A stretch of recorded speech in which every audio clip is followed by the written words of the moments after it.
Hey Scott, what do you got there to show me? You got something that arrived. Yes. I don't want to say where I got it. Now you Uh, got to go hunt it and find it. so this is the Amazing Spider-Man Artesian Edition. Uh, I saw this and I thought, well, I'd really like that. And it has, and it's like an artist edition. The thing is, it's paperback. It's and it's a little bit smaller. It's not; these are not actual size pages. But I spent $30 on it instead of 100 plus, and it's exactly like an artist edition. It's got the it's color high res scans of the original art. It has the complete issues of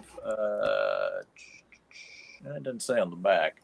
It's got complete issues. Yes, I like Stagecoach. I haven't seen the Searchers in a while, but pretty much I like everything John Wayne does for the most part.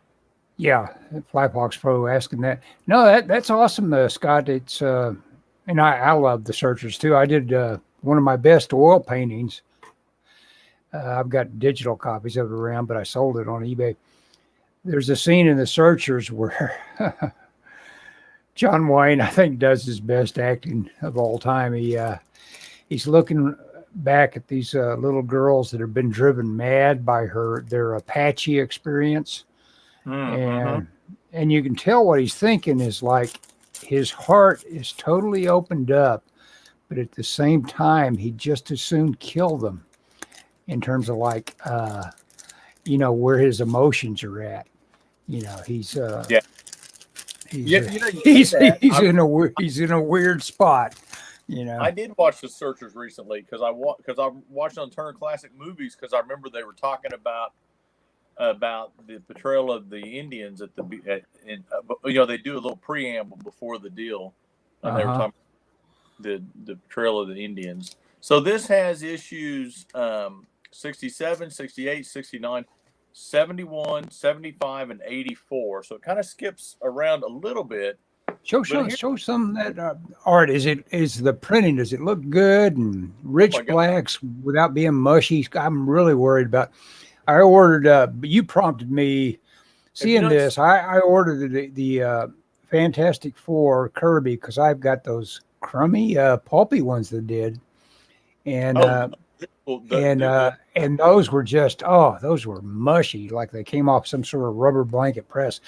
Yeah, well, Flypox Pro. That's the scene I talked about. How about that? It's just that synchronicity happening again. That's interesting. Yeah, it is a very emotional and powerful scene. They've got lots of emotion in the Searchers. I think it's one of everybody concern's best movies. I really like in terms of the John Ford team. I dig Man Who Shot Liberty Valance quite a bit too. oh yeah. Uh, anyway, Does it show like his blue pencil or something? Is that what they're uh, trying to get away with giving you as there's a little bit quality? of that.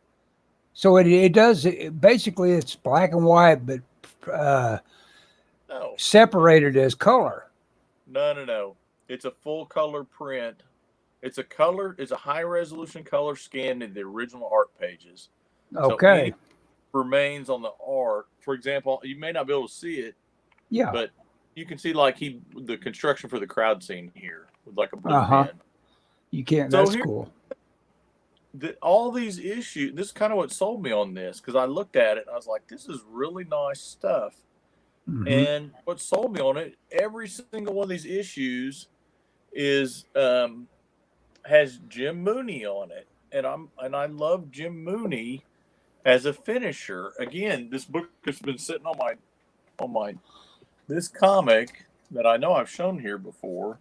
It's it's Yeah, you became I a fan of a guy you didn't really know about before you discovered. don't know anything about him, and his work is very Bronze Age. It's very it's classic comic work, and so that's why I wanted to buy this. Now, on this book, he was working over Keith Pollard doing layouts.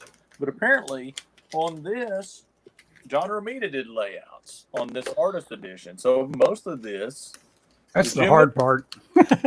well, that's the hard part. But in Yeah. terms of the Well, anyway, it's the brain part anyway. It depends on what you if you think working your brain is hard, then it's the hard part. well, anyway, I picked this up. I think it's great. I'm off work next week. I'm not doing anything. I'm staying at home. I draw, and I've got a 4-page story that I'm gonna draw, which I can expand if it goes well. But I'm gonna intake as much of this stuff as I can. Because I really like kind of that classic comic illustration from this era. Mm-hmm. Now, this page is not scanned from the original art, so some of these they were missing original pages, but there was only a couple, I think, in this book. That's pretty cool. It's cool. Now, this is a shrunken down version of an artist edition they did, and the artist edition's out of print. It's going for $300. So, but I don't know if I'd want the full size one for this, because this isn't art like a John Byrne. Mm-hmm. But I want to be able to look at it, and this size is so much easier to look at. It's smaller now. The hardcover artist editions are like 11 by 17, and this is probably 9 by 12, maybe same size as the sketchbook I'm drawing in. But yeah, anyway, when I first started drawing comics, this is what I was kind of going for, Mm-hmm. And I had, I don't know, I switched up, but I'm gonna, like I said, yeah, it's great work. It's interesting to contrast Marvel versus DC even during that time, and by that artist. It became artist specific whether or not something looked like a Marvel or DC product. The DC stuff was definitely slicker. Yeah.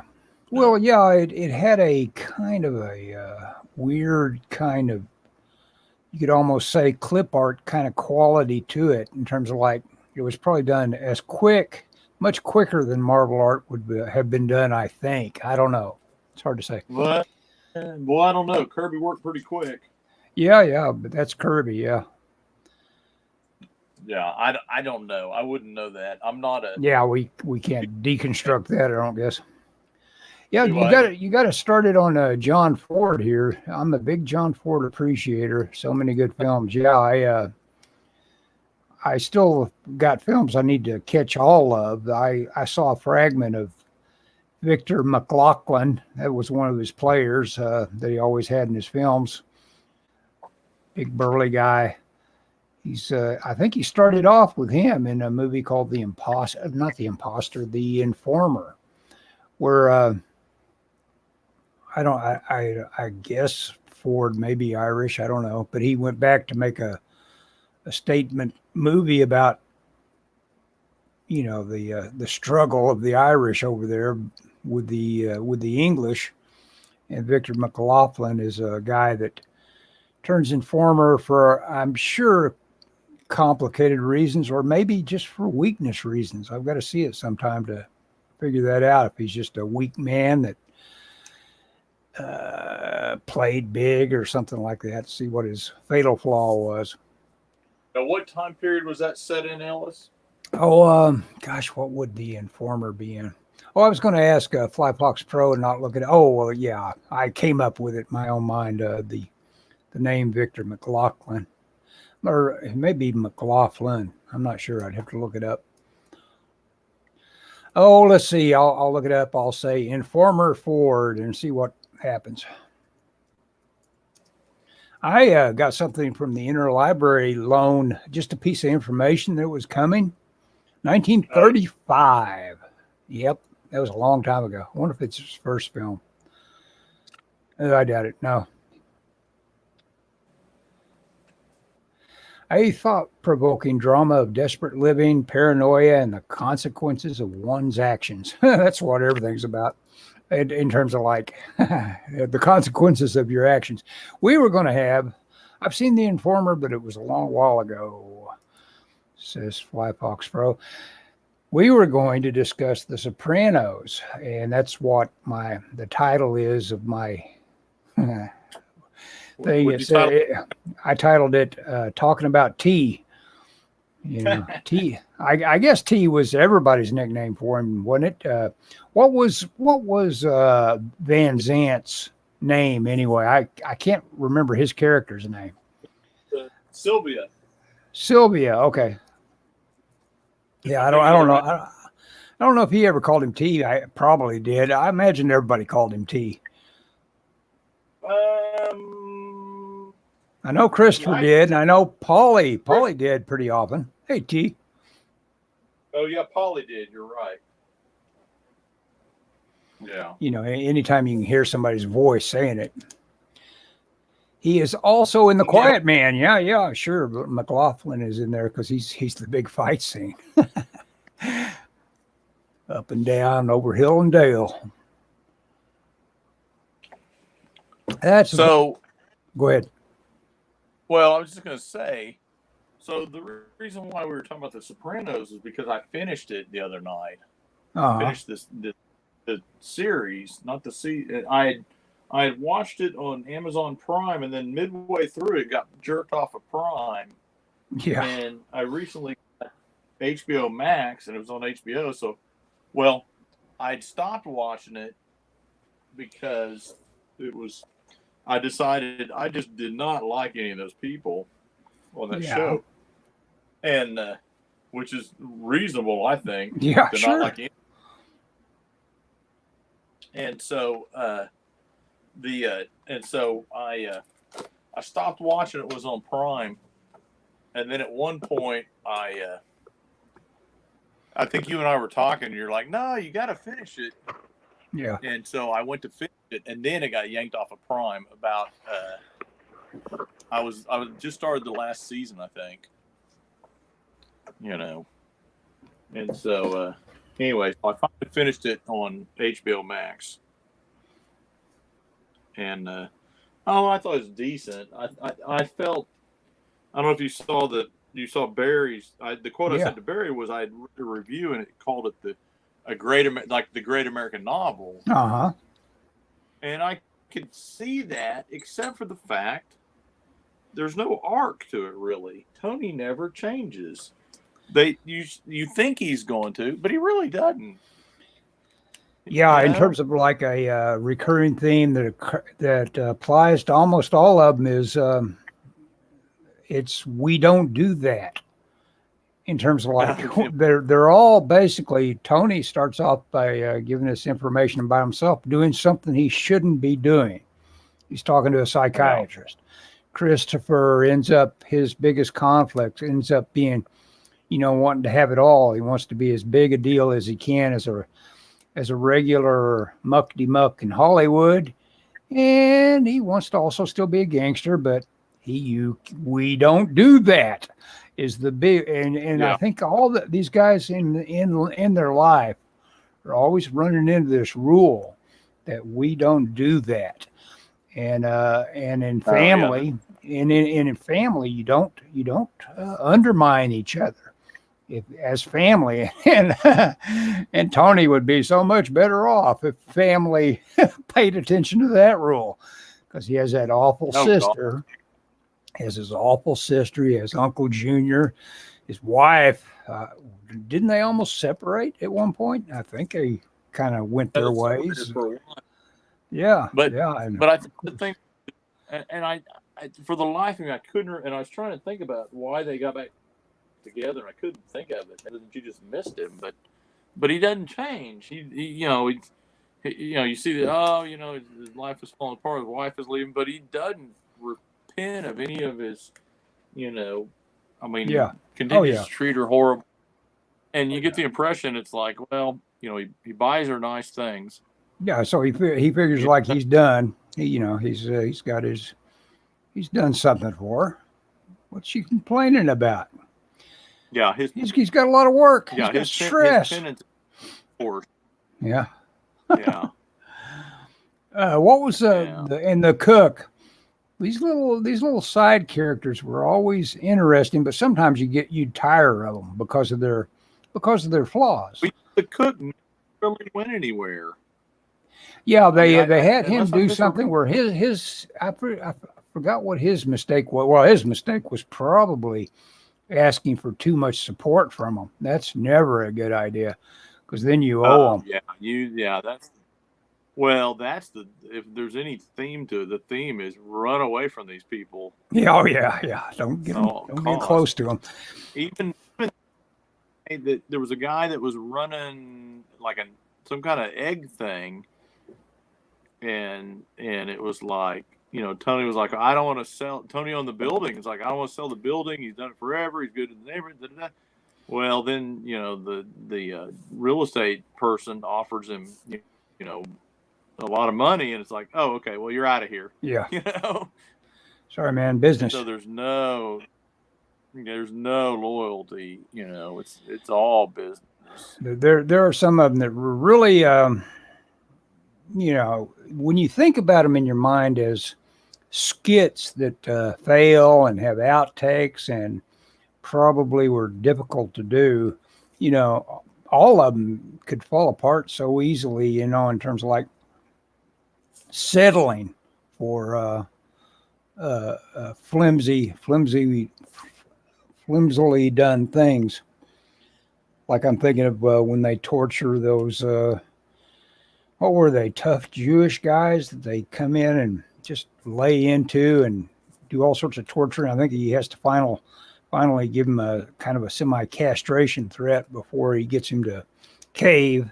And we're watching all this torture.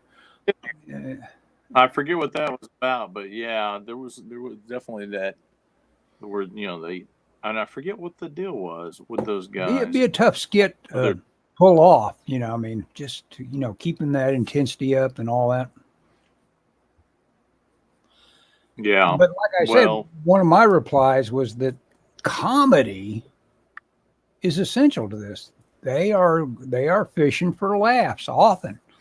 It's a dark humor, but it is supposed to be funny. If it's not funny every now and then, it's not well. I don't know. Maybe I'm revealing I'm a sickie, even being able to say that it's got that it's funny, but it is. I don't know. I mean, Christopher makes you laugh.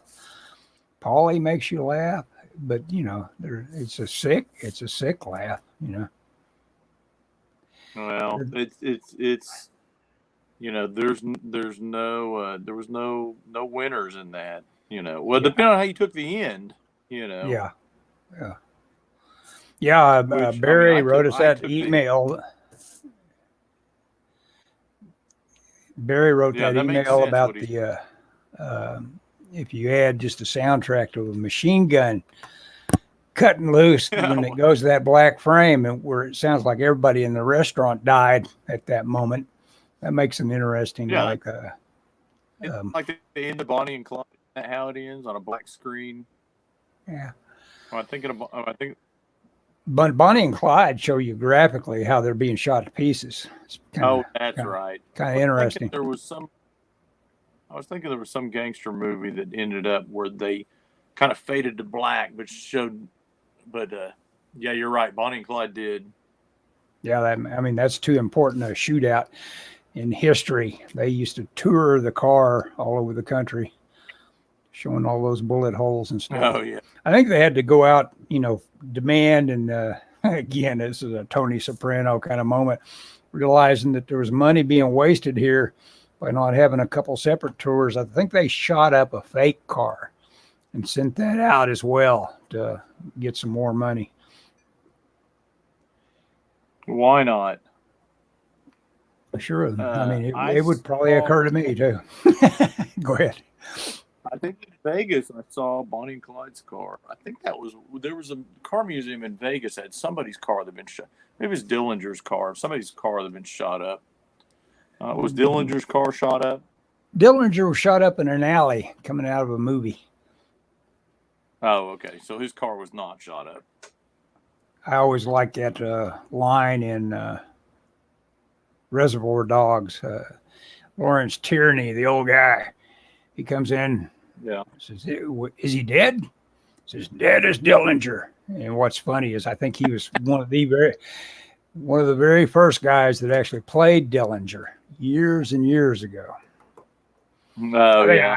I think it was called Dillinger. Dead as Dillinger. That's funny.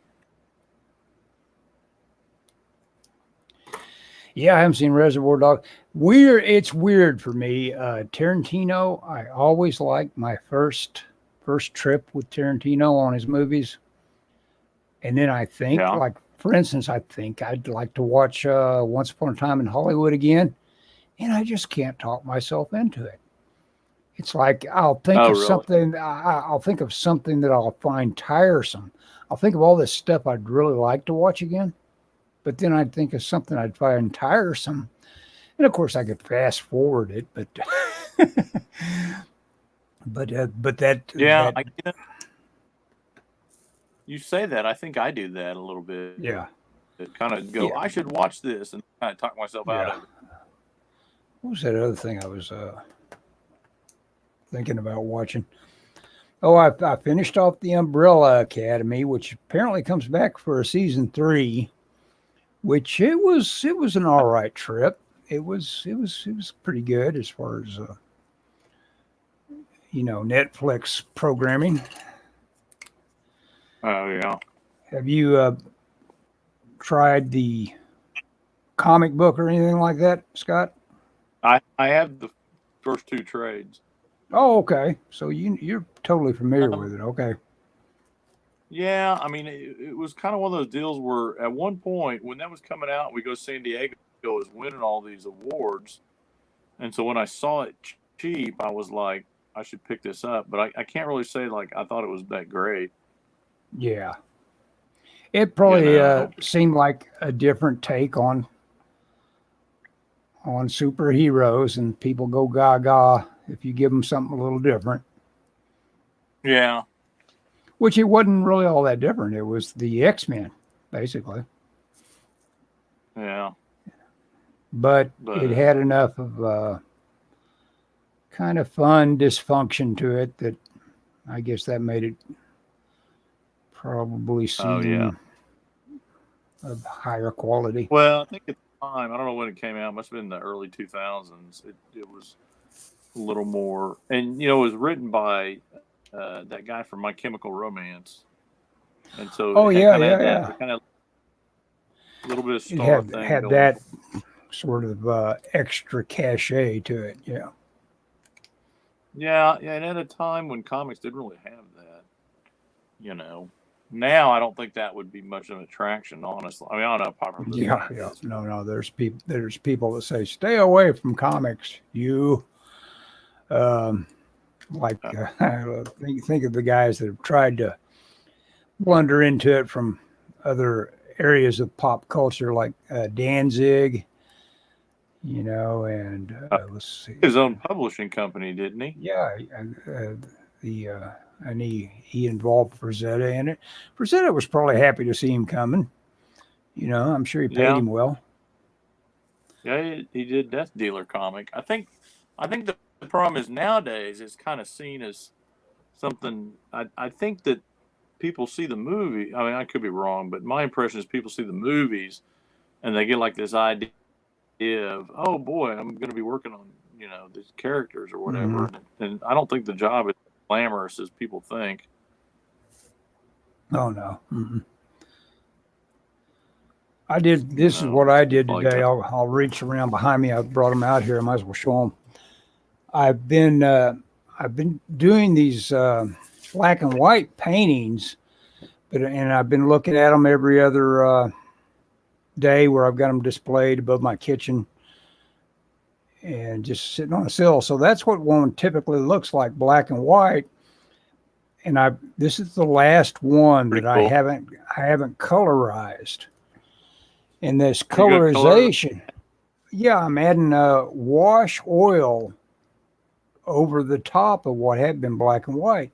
And it's surprising me how effective it's working out. It's kind of cool. I mean, I heard that Rockwell used to do kind of the same thing. Here's this one I did a Popeye and Wolverine, and it just changes.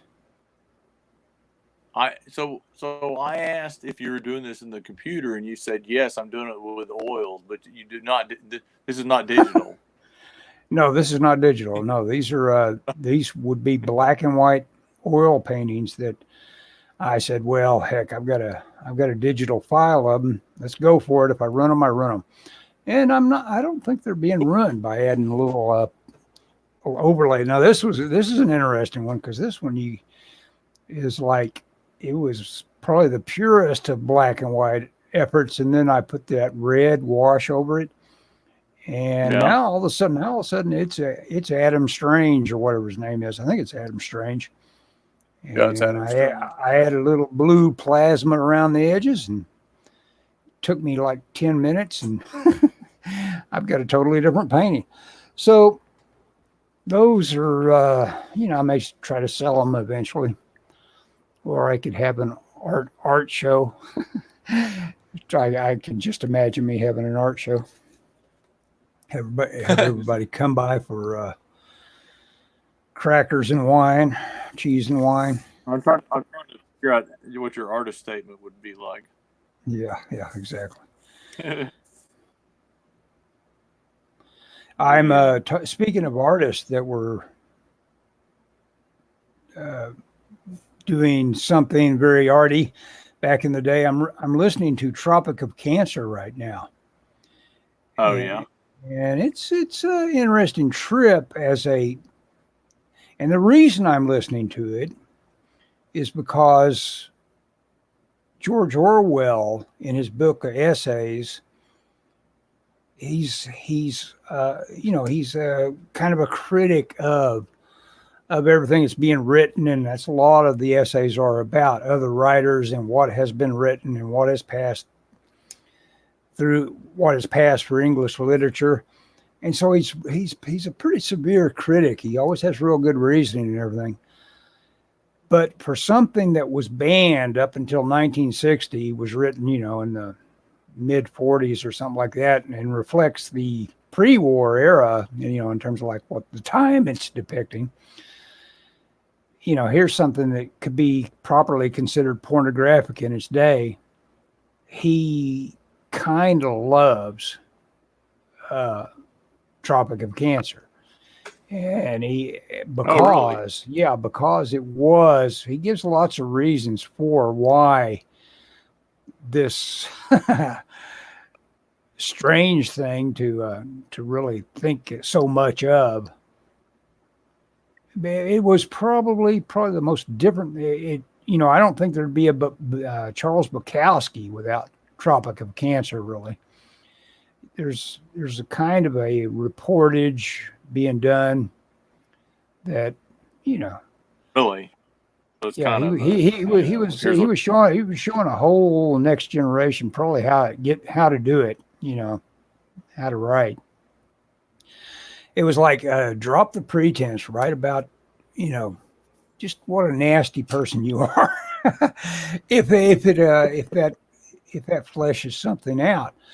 And he does it very well. It's not really pornographic. It's more like it just is part of what gets your senses involved in his scene at the time. He talks about being hungry all the time. He talks about his sex in graphic detail in terms of like how the scenarios happened and all that. And he's got some guys that are even worse than him that are just totally single-minded about sex. And I'm only like a little over halfway through it, so I've got more surprises to come. But never read it. Yeah, I never got around to it, and I want to see the movie Henry and June, which has got Fred Ward in it playing Henry Miller. And what's interesting, yeah, I found the stills from it of the people that are in it, and I saw it's got Uma Thurman as a hot, probably one of her first roles, and right next to her is the girl from Pulp Fiction that's hooked up with Bruce Willis in Pulp Fiction, the one that wants to get Oh, wants to get a pot belly, a sexy pot belly, and I thought to myself, Tarantino saw, no doubt he saw Henry and June, and oh yeah. I wonder if that kind of launched a kind of an interest in both that actress and Uma Thurman, which of course he ran with for quite a bit. He stuck with Oh Uma yeah. for quite a bit. I've talked quite a bit. Scott, got anything you want to say? I'm thinking No, streaming. not Have really. you been thinking about your streaming much? Man, I completely neglected my YouTube channel. Yeah. I don't know what. Well, work for the last couple of weeks has been it's let up, but I've really been focused on what am I going to do on my days off. What am I going to work on? What am I my comic is going along. I talked to the writer last Thursday, and he was it's funny. Well, let me put it this way: the pandemic, I think, really affected his sales because he couldn't get out to comic shows. Yeah. And he No, said my yeah. diamond orders were. And I said, well, you know what? And he said some people, and he talked about some of the people, the companies, theirs were not way down, and his were.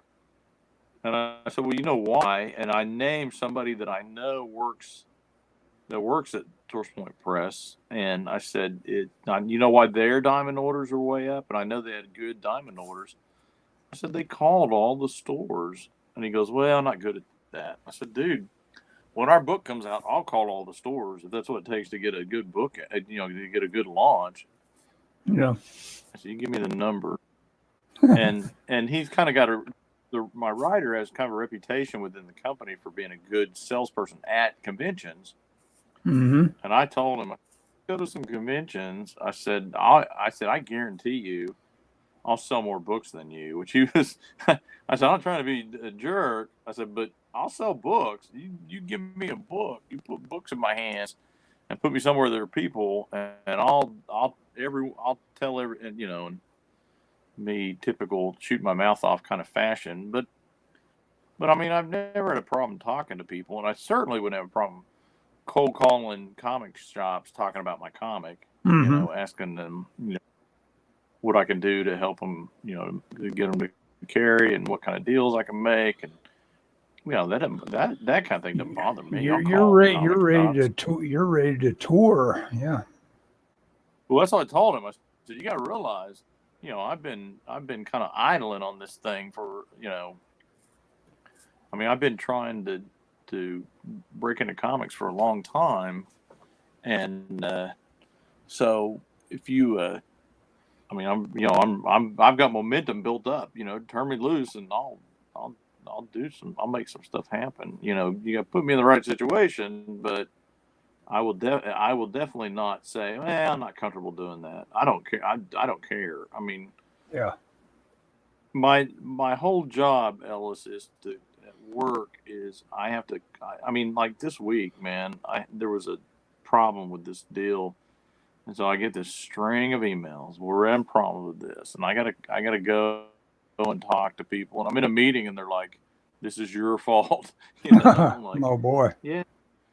They're kind of just harassing me, and I'm like, "Yeah, you know what? It is my fault." Okay, and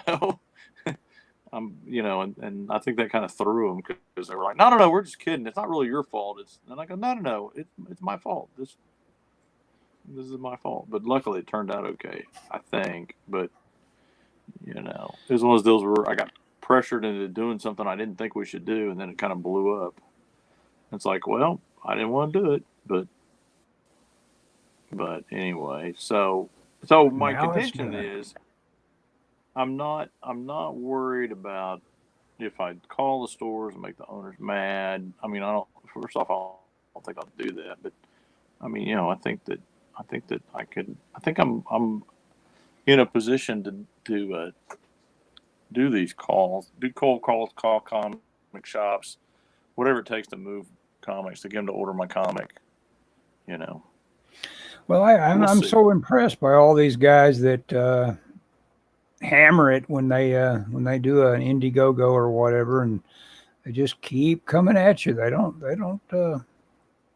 No, discuss I would. have any sort of mental anguish about whether or not they're overstaying their welcome or anything like that. You know. Well, here's what I learned from going to comic conventions and showing my portfolio, which never, only once did it ever pay off. But I mean, I would go to comic conventions, and it's like I would go. My goal was to show my portfolio, or to at least offer to show my portfolio to every publisher that was there. Mm-hmm. How big or small they were, or whatever. It's like, well, what? I mean, the worst that can happen is they can say no. Yeah. If they say no, well, who cares? So every show I went to, I would talk to every publisher, and a lot of them would kind of blow you off, or Mm-hmm. well, we're not stuff right now. Okay, well, can I send you stuff? Can I give you something to take back? What can I do to get you to look at my stuff? Mm-hmm. And so talking to people that are uninterested in what I'm doing or whatever doesn't bother me a bit. I'm used to that. It's just part Well, of I it. am. That's the deal. I'm so uninterested in most everything. In terms of like that hits the market. I have no idea what's out there. If it wasn't for Twitter and people sharing their stuff, I wouldn't know anything. You know. Oh yeah, I'm not. I went to the comic I'm shop last weekend. I left empty-handed. It Yeah. was And of just course, like, library trips are good to see what hit the shelves over the past few years. Speaking of the yeah. library, go ahead. But no, I was just gonna agree. Like, yeah, Yeah. Well, okay. Speaking of the library, I think I got started on this and quit. They sent me a notice from the interlibrary that a couple of oddball things I asked for, which was CDs of Charles Willeford writings. yeah. Supposedly his last book called Understudy for Death. In an old, obscure, the only time he tried to do a Western called The Difference, also known as A Man from Sonora. Uh, it's a very odd attempt at a Western. And it's a CD. And so I wanted to hear the audio version of both these things. I read, our library system has an e-audio book of Understudy for Death, and I read half of it and forgot I had it, and so it was overdue by the time I noticed it. I read all the way to chapter 6, and really enjoyed it. But now, oh yeah, the deal is they bought them. They didn't have them. They decided to go ahead and invest and buy them for me.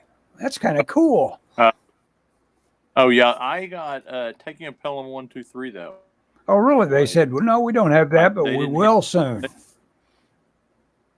Well, you can if you go on the app, the Overdrive app, you can recommend that the library purchase stuff. They've purchased a Cool. couple things I've recommended, but yeah, the one that springs to mind is the Taking a Pelham 123 Yeah, audio that's book. one. Oh, the audiobook. Actually, I read Yeah, that, and it's kind of a slog, really. It's nothing like it's yeah, not a lot like the movie. Let's say put it that way. yeah, yeah. I think it was a slog, but yeah, it definitely loses something for sure. I would agree with that. Oh, it's better on that the hippie character that we don't know is the cop until the very end. Spoilers. Spoiler alert. For a They have an awful lot of background. I mean, he's got an equal story in the whole thing. Oh yeah. Doesn't he have a girlfriend that hates him? Yeah. He's got a hippie girlfriend. That's part of the heat of their relationship. The fact she's anti him, basically anti-establishment, anti-cop, and anti-cop, definitely. Yeah.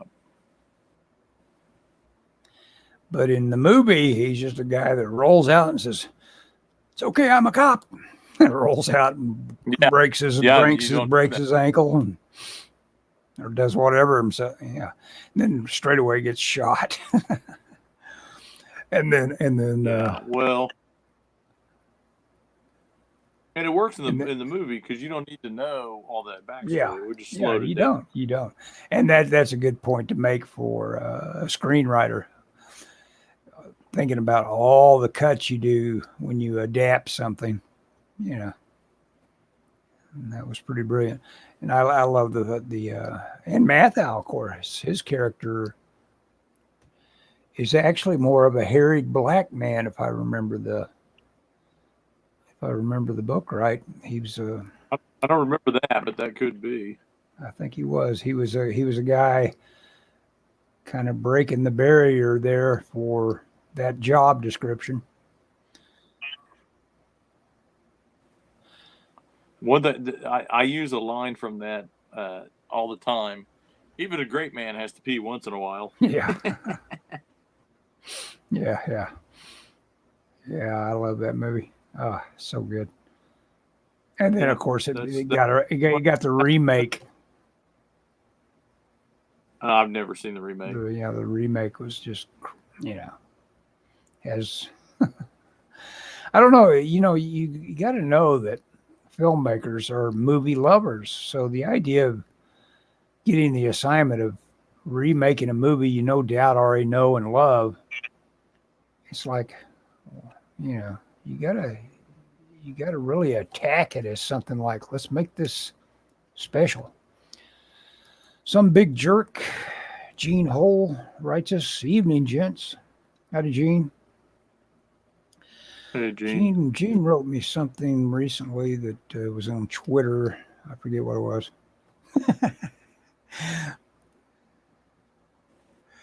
It related to popular culture, probably, no doubt. Maybe not. So what'd you do today, Ellis? The weather started off rainy. The weather was so muggy, man. I got out and got started on my walks thinking, is this nippy or not? Or not nippy, but is it cold or not? And by the time I was done, it was like I was ready to take a shower. That humidity sneaks up on you. Yeah. Oh yeah, it was, and when the sun came out, it got real warm. I wore shorts to work today, and about midday, I was like, "Why do I wear shorts?" But by the time I went to lunch, I was like, "Oh, that's why." Yeah. Oh, you know what? I was I forget why I ran across it, but if I were to win lotto, I've got it all figured out. I've looked at these houses that are for sale downtown OKC. Oh yeah, would you buy one of those? No, I wouldn't, because I discovered the perfect way to live downtown. You remember that parking garage I told you I put the elevators in? Me and everybody else that were involved in building the elevators for it.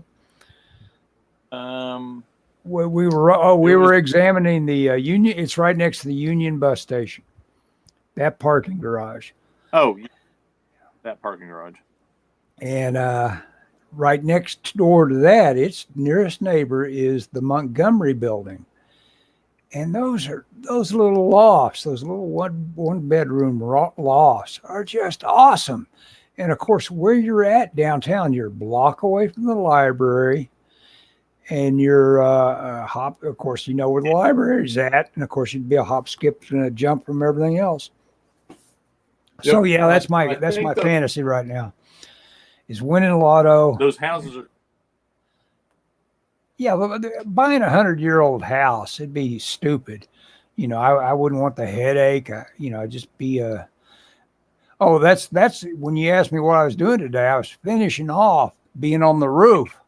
I'm all done on the roof. I've hammered as many nails as I'm going to hammer, and I also painted and touched up a whole lot of shingles to where I've taken it. It looked like just an awful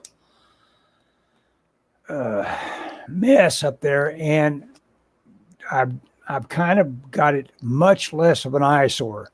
It's still an eyesore, but it is much less of one now, and I'm kind of proud of it. But it was like, oh my gosh, so many hours of work.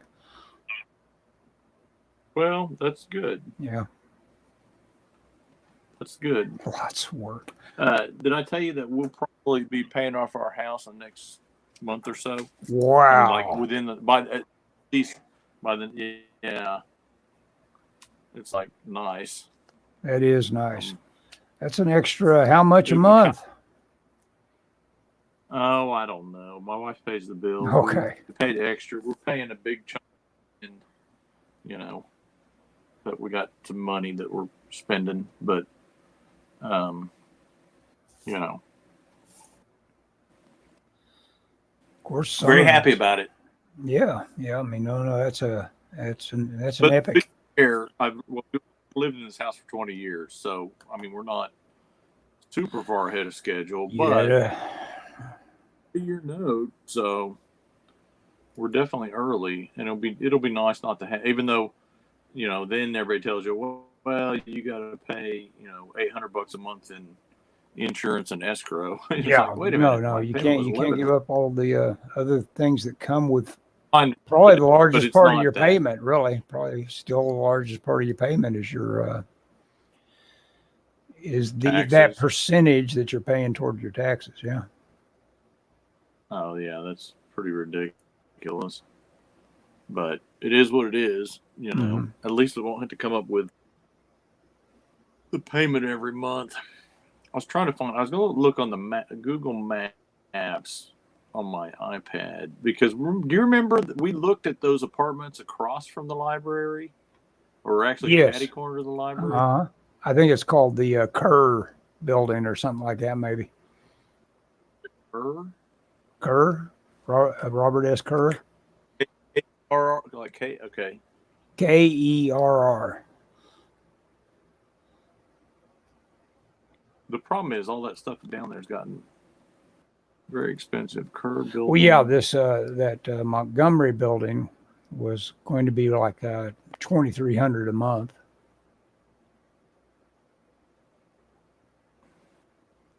And, that turns into real money by the end of the year. Yeah. Well, yeah, $2,300 a month. Yeah. Good grief. My house payment's for a rental. For a rental, yeah. In Oklahoma City, that's ridiculous. That's the thing. It's like, I don't want to live downtown that bad. I mean, if I could, I guess I would. No, no, it's a rich man. It's a rich man fantasy. Yeah. But then you go, well, there's not anything to do down there. I mean, we go down. Yeah, we do all of it that you can do. You can eat. You can eat in a couple of spots. Montgomery. And a lot of this stuff is, I mean, there's restaurants, but there's no grocery store to speak of down there. You have to go to class. Nothing special. Yeah. So it's like Park Harvey Apartments are the one that we went to. Okay, Park Harvey. Okay. This is a painting that's actually a painting. It's I even put a frame on it right now. It's got a frame on it. Might come off shortly.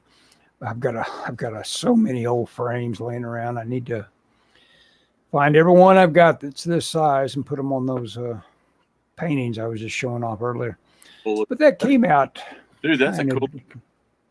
came out kind of different. It was me using the Zorn palette, nothing more than cad red, yellow ochre, black and white. That's my palette. Now, if you're Anders Zorn, you can do every color in the rainbow with those 4 colors, but the rest of us are a little more limited than that. Yeah, I will never again use a sketchbook that has a thing on the top, the spiral on the top. Oh, spiral? So you're anti-spiral now, top. huh? On the top. On the top. Okay. Because half my drawings. So I was going to do a YouTube walkthrough, but half my drawings are upside down. Oh yeah. So like, well, what do I do about it? I'd have to go through one side and back down the other, and then it's out of chronological order. But oh well.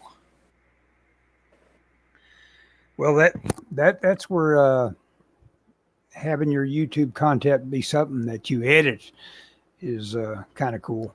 I've been thinking about YouTube in general, that streaming's okay and all that. You know, we're having like a Zoom call here or whatever. But if you really get serious about it, you got to go the PewDiePie route and, edit it and decide what you want to be talking about. And there's this guy that it's called, the name of the channel is Landum C Goes There. And he's basically just reading you movie trivia, and he gives you a headline that is the hook that he doesn't get around until the end of it. So it's just a total formula. It's so simple, and I probably listened to 30 of them. So it's like it works. You know, he's just reading the Internet Movie Database trivia. Probably doesn't work a whole lot more than that. But of course, he also has his own experience. He's making it personal. It's called Chasing the Classics. Yeah, Chasing the Classics. And like we were talking about John Ford today, I just saw him do one on Eastwood and John Wayne, where John Wayne was almost offended. Or he wrote Eastwood an angry letter telling him that his that's it. He'd already done High Plains Drifter, and so he's not a big deal at that point. Really, he's just establishing himself. He's done his first bit of directing in a couple of movies, and he's looking around saying, "Hey, I'd like to work with John Wayne." So he fires off, his people, get a hold of his people or whatever. And John Wayne actually wrote him an angry letter about how he didn't like these revisionist kind of like anti-hero kind of characters in Westerns, so. Yeah, John, I listened to a biography of John Wayne not long ago, and he was having none of that kind of crap. I can tell you that. He hated he hated the spaghetti westerns and the, he was a no nonsense kind of guy when it came to that kind of thing. Yeah. He was apparently, somebody that, was very loyal and liked people, even liked, he liked guys like Bruce Dern and Dennis Hopper. He was okay with guys. Yeah. I always loved that story about he threatened to kick Glenn Campbell's ass if he took a picture of him while he was on the fake horse in True Grit. Because obviously they've got a lot of shots where they're faking it, where he's on some sort of play horse while he runs at the crowd with his guns blazing. Oh yeah, and Glenn Campbell can take a picture of that. Yeah, oh yeah. Well, you understand how He wouldn't want that image. Just like he just whipped that wig off the moment he was around people he liked or trusted. He always went bald. He didn't mess with that wig unless he was in a movie. Yeah. Yep. Have you seen the Eternals trailer? The Eternals. Oh yeah. It's kind of a sci-fi thing that's supposedly based on Kirby, right? Kirby's characters. It's the Marvel. Yeah. Mm-hmm. Kirby's characters when he came back to Marvel. When he came back. Yep. I haven't been very active today in terms of like drawing or for this show. I'm just doodling. That's all I ever do. Well, I was gonna start working on my pages, but I can't find. I don't know where they went. I printed out. I'm working on this copier paper that I print out my blue line on, Mm-hmm. and I thought I printed out about 6 of them, and I'm looking around. I can't find any of them. I don't know where they went. They probably, who knows? But anyway, I need to print out some more. That's a sore point with me right now. Hearing the word copier and the idea of printing. My printer, I just went over it and over it. It had an error. It said it had a paper jam, but I opened everything on that thing. It's got no paper in it. And I booted it, started it, and it just refuses to work anymore. I guess it's past its warranty or something. It's oh God. And I've got an old Brother 11x17 printer scanner, which I love, and it was giving me fits a while back, and I was like, oh gosh, if this thing dies, I won't be pissed, because I use it so much. I use the printing more than I use the scanning, but it's like the I can use non-Brother ink, and I keep hearing these stories about these new printers have the ink refills have things on them where you can't use the aftermarket ink and stuff, and I'm like, oh yeah, my ink is $6 for all, but if I had to get it from Brother, it's like 80. Yeah, exactly. Yeah, it's almost like another printer, buying the printer. Well, that was kind of an expensive printer, but yeah, I mean, you do that a couple times and you'll stop printing this, for sure. But it's working, so don't look a gift horse in the mouth, kind of thing, right? Yeah. Yeah, I'm going to do something with this one. Like I say, you can only spend so much time trying to troubleshoot something before you give up on it. Yep. Oh gosh. Well, unfortunately, at work, troubleshooting is kind of my job. So, there's problems, and I'm expected to come up with an A, B, and a C solution sometimes. It's like, oh gosh. I like my job, but that part's kind of stressful. When they're like, "Hey, this has got to go out tomorrow, and we can't figure out how to make it." That's, it's like,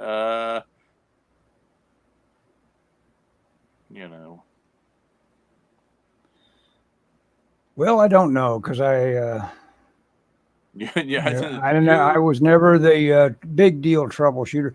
I would solve the occasional thing in our game stuff, my little part of the pipeline, but mainly I was just doing art. That was for games, and of course, I was more of a problem solver, I guess, when we were doing yellow page art. I was really good at doing our instructional slides, I thought, but when I reassess everything I've ever done in art, it's like, man, I was just so lucky to even get paychecks for what I was up to. It was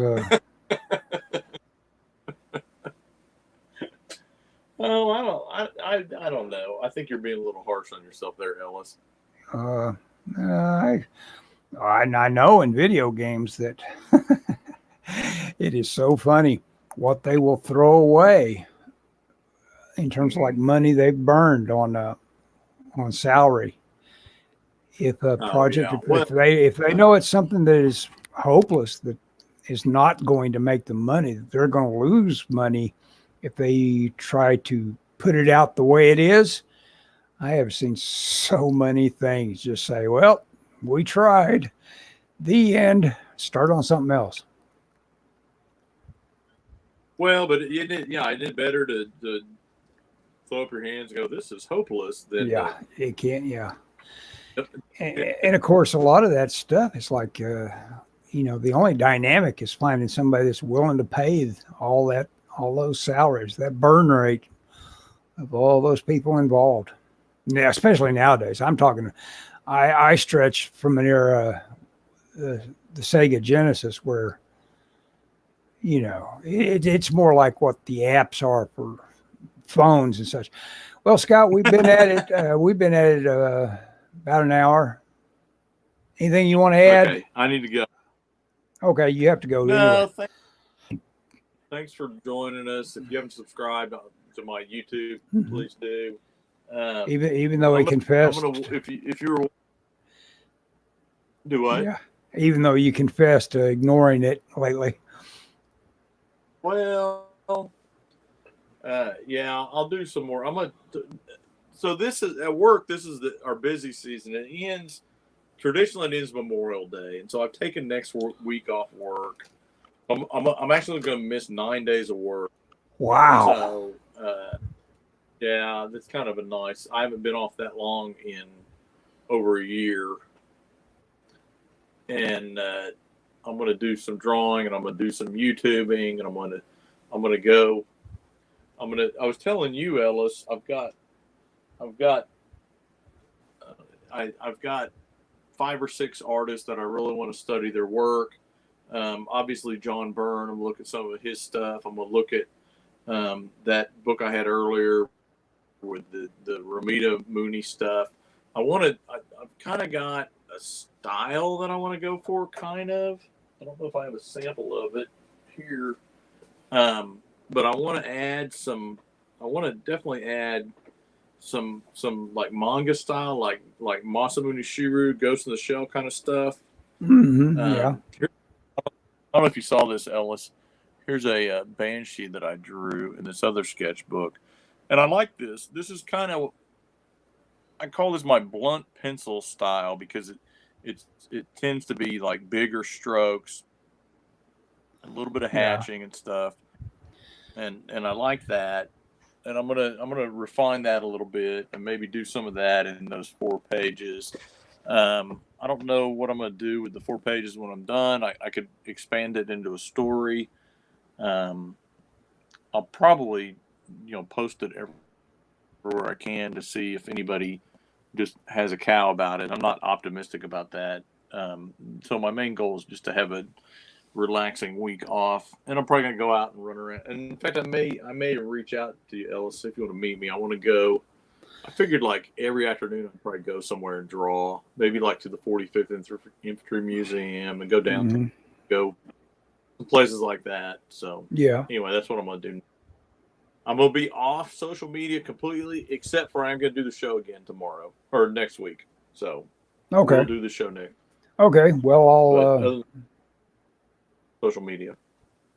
Cool. That sounds good to me. Yeah. 9 days, no work for me. Yeah. That sounds good. Of course, that's my life. No work. I love it. Yeah. Anyway. Okay. Okay. I'm done.